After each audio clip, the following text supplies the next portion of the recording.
Okay, now, I happen to be on page 256, so if you happen to want to look at it, I'll show it to you. But if you have your own book, you can look at it. And let's, I'm going to read the question. Remember in math, if someone asks you what kind of math problems you really don't like, and remember how long you said story problems? Remember that? Did you ever say that to somebody? Story problems. I don't like story problems. That's because a lot of times in math, they didn't use story problems. They said, hey, can you do this? Let me show you how to do it. Can you do that skill? Yeah. The story problems made you had to really look and think about what those numbers meant. And that's what we're doing here. Take a look at this question here. When I read this, it's going to seem complicated, but what we're going to do is just dissect it and put it where it belongs and just say, now I can do it. All right, here we go. It says, nitrogen gas can be prepared by passing gaseous ammonia over solid copper 2 oxide at high temperatures. The other products of the reaction are solid copper and water vapor. How many grams of N2 are formed when 18.1 grams of ammonia is reacted with 90.4 grams of copper 2 oxide? Okay. You okay on that? That sounds kind of complicated, doesn't it? And you're tired, and is it? Okay, so what we do is let's tame it. Now, not you, but me. When I read this problem, a little bell goes off in my head. Why would a bell go off in my head for this kind of a problem? It's stoichiometry. But what's special about this one? What do you think? What's special? Why do I have to be a little more careful with this kind of stoichiometry problem? If they had said so many grams of one and excess of another reactant, what does excess mean? You're not going to run out of that. They got so much, you'll never run out of it. Get it? And so just do it like normal. One row of boxes. But I'm going to use 2 rows of boxes here. Why would I do that? Why would I do 2 rows of boxes here? I need you to wake up just a little bit more. You guys seem a little tired. How do I know I'm going to use 2 rows of boxes here? How do you know it's a limiting reactant problem? People have asked that several times. How do you know it's limiting reactant? All right, now watch. Max is going to impress everybody. Because you have the grams of both the reactants. And another thing you might find is, what's another way a bell will go off your head?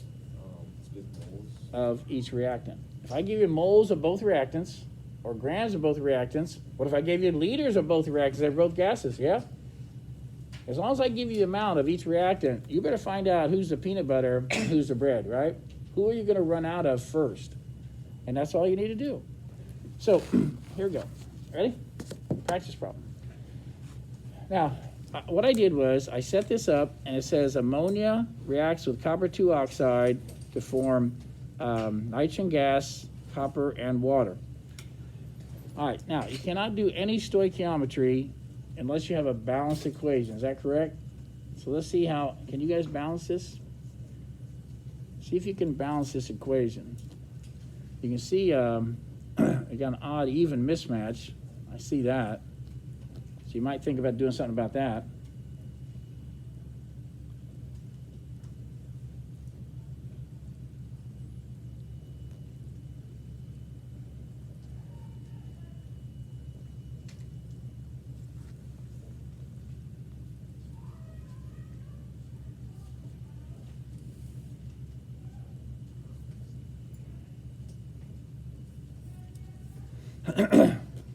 All right, everybody have an odd even mismatch here? So I think we'll put a 2 here and a 3 here. That'll do that. And then that will give me 3 oxygens. And I don't have 1 there, it's 3. Ooh, I like this, gonna have some good coefficients. What do you think about that? Is that right? Does that work? All right, you right? Okay. Now, here's how this works. So one more time. This is the second time I've taught this.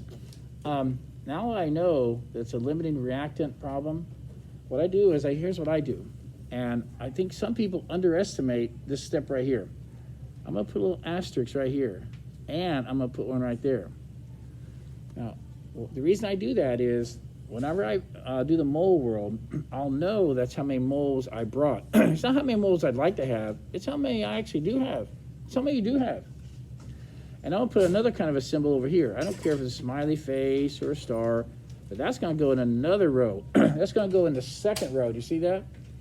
So this row is a story told in terms of Mr. Peanut Butter. And this is the story told in terms of Mr. Bread. So Mr. Peanut Butter says, this many sandwiches are going to be made. And Mr. Bread says, oh, this many is going to be made. And we got to figure that out, don't we? Isn't that right? Okay. All right, so how do we do this? Let's do some molar masses. Ready? What's the molar mass of NH3? Oh, that's an easy one. How do you think? Real fast. Can we do that fast? What's NH3's molar mass? Uh-oh. Come on. Just because a couple of you, no. Just because most of you are tired. Okay. All right, so 14 plus 3. Okay. And what about copper 2 oxide? Ooh, 63.5 plus 16. 63.5 plus 16. What do you have? 79.5. All right, and N2. Everybody got that one? All right. All right, so anyway, I think we're about ready to go. All right. All right, so what I want to do is we're going to fill in this box and then fill in this box and then I fill in one more box. I don't care if you do this one or that one. It doesn't matter, but if you have this one, these two for sure, and either that or that, we should be able to declare who the limiting reactant is. I'm looking at your faces. I'm just thinking. Are you all right? All right, so let's try it. When you want to go down the mole world, you what? Divide by the molar mass. So let's take this and divide it by 17. And again, I know you're a little bit tired. Do not look at that coefficient unless you're going sideways in the molar world. Get that? The molar mass of this has nothing to do with that coefficient. The molar mass of NH3 is always 17. Always. Now, another thing you don't want to do, don't ever drop below 3 sig figs. Okay, that's too much rounding. All right, ready. John, you have this one already? You have a calculator? Uh-oh. Okay. Are you using calculators in math? Okay, that's all right. All right, Madeline, how do you have? 1.06. Is the next number after 6 less than 5? Okay, good. Everybody got that? Let's go ahead and do this one now. When you go down the mole world, you divide by, 79. That's going to be 1 point something also. It's going to be a close call. It's going to be a close call. Let's see. Jonathan, what do you have for this one? 90.4 divided by 79.5. 1.14. All right. Is everybody getting that? Good. I'd like to see your head going like that. Little bobble doll. I like that. Bobble doll action. Okay. All right. One more box, and I will be ready to declare the limiting reactant. So here you go. Do you want to fill in this box or this one? I'm going to do them both anyway. Ready? I know I have that much peanut butter, and you know what? To use up all the peanut butter, how much bread would I need? Watch. Now I'm going sideways. 2, 3, 2, 3. Gotta get bigger. Okay, so take 1.06 and multiply by 3 halves. And let's see.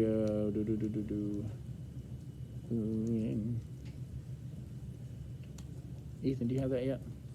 Yeah, I got 1.6. 1 point what? 1.6. What's the next number? It was 1.5 now. Okay, good. Until 1.60, right? Is everybody getting that or not? Okay, I'm ready to declare the limiting reactant. Ready? I have that much peanut butter. I need this much bread to use up all the peanut butter. Did you bring it? Did you bring this much bread? No. I don't have that much bread. How do I know? Is it a star? I don't have that much bread. Well, but then you are going to limit how much gets made. That's right. So who's the limiting reactant? Copper 2 oxide. You get that? And now I know that that's the story. That's the story that's going to happen, isn't that? It's not going to happen. Look, that's not going to happen. Every year I have 1 or 2 students. I hate this. I hate it. They did everything right, except that this is a column of the limiting reactant, isn't it? And then they use these numbers. Oh, I hate that. Because you kind of knew what you were doing, except why'd you pick this row here, right? All right, now let's pretend that you started here and you want to fill in this box. Let's try that. I brought this much bread. And here's how much peanut butter I need to use up all the bread. Watch, coefficients, 3, 2. Gotta get smaller. So what's this number times 2/3? Who hadn't done one yet? Elizabeth can do that. Elizabeth, 1.14 times 2/3. 0.76. Say it again. 0.76. Wow. 76, oh. Just 0.76. Wait, I'm sorry, say it again. 0.76. Oh. That's it, okay. Sorry. Is that what everybody else got? So let's pretend that you wanted to go this way. You wanted to start down here and said, I have that much bread. I would need this much peanut butter to use up all the bread. And you look up here, hey, did you bring that much peanut butter? Oh, I got your peanut butter. I got way more than you want. Don't call me the limiting reactant. See that? That means you are, not me. What do you call the reactant that had too much? What do you call that one? It's not the limiting reactant. What's it one? What's it called? In excess. Okay. Now, by the way, let's go ahead and let's go ahead and finish the problem, then I'll ask you more questions. Ready? This is going to happen, and this is going to happen. Now, how do I do that? Ready? All right. Now, you go either way. You want to go from here down to, you want to go from 3 down to 1, or you want to go 2 down to 1? What do you want to do? Doesn't matter. Doesn't matter to me. Let's take this one. Gotta get smaller. Gotta get smaller. So multiply by 1/3. Okay. No, Ramos, what do you got for this one? What's 1.14 times 1/3?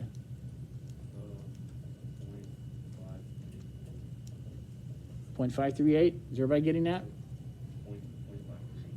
What's your last number? 3. Oh, is everybody getting that?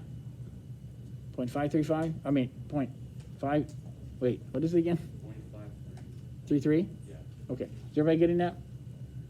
Okay, now all I can do now to finish the problem is go upstairs. Woo-hoo. And so let's go ahead and take this times 28. Let's take it times 28. And did you already do that one, Ramos? Did you already do that one? Did you multiply times 28 yet? Okay. I bet it's going to be, it's a little more than half. So, what, 16, 17? What's it come out to be?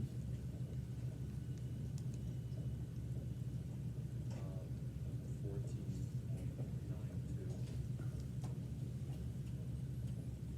A little more than half of 28. Oh, that's it. I guess that's a little more than half. Is everybody getting that? It seems like it should be a little higher now. What'd you get, Caroline? I did something wrong because I didn't get that. Did you get 0.533 here? I was Oh. getting 0.38. Ah, okay. Now, let's try it again. When you guys shake your head, that tells me to go on, okay? Let's try it again. Did everybody get 1.14 here? All right, now 3, 1. 3, 1. Got to get smaller. So take this times 1/3. That should be 0.380. Sorry. Come on. 0.380. All right, so if you make a mistake on a calculator, you just say, all right, I am capable of making a mistake. Now I got to watch that. Okay, now let's go 0.380 times 28. Let's see, 0.4. Who's got that one? Tyler, you have that one? 10.6. I can't hear you, sorry. 10.6. 10.6. Last number again? 0.6. I can't. 6. Okay. Is everybody getting that? What do you think? So, to me, really, if you can do a limiting reactant problem, the other ones are baby problems, aren't they? They're baby problems compared to this. What do you think? Is that easier the second time you heard it? Is this easier? Okay, one more time. I want to tell you one other thing I don't like about stoichiometry. We have to do it, but I hate it. But if you make a mistake, like right here, if you make a mistake right there, all these numbers are going to be off. You get that? Every one. I hate that, but that's the way it is. Okay? Aren't there some math problems that the first step, if you make a mistake on the first step, you have no chance of getting it right? So all I ask you to do is to just be careful when you're doing it, and that's going to be it for today. So what I'm going to do today, the sheet you're going to get today, is you'll probably might be able to finish it before you leave today. But if not, you can ask me questions. Now, here's my opinion. I think you should start on the side that's called the limiting reactant side, because I'm going to be here to help you. Get that? And then when you go home tonight, you say, I can do the other one. What you won't like tonight is side one. You have to show factor label. Oh, okay. I can't use shortcut? No. So anyway, you can use shortcut on the side two. So I'm going to stop here and give everybody one of those papers. As a matter of fact, you're going to go get one.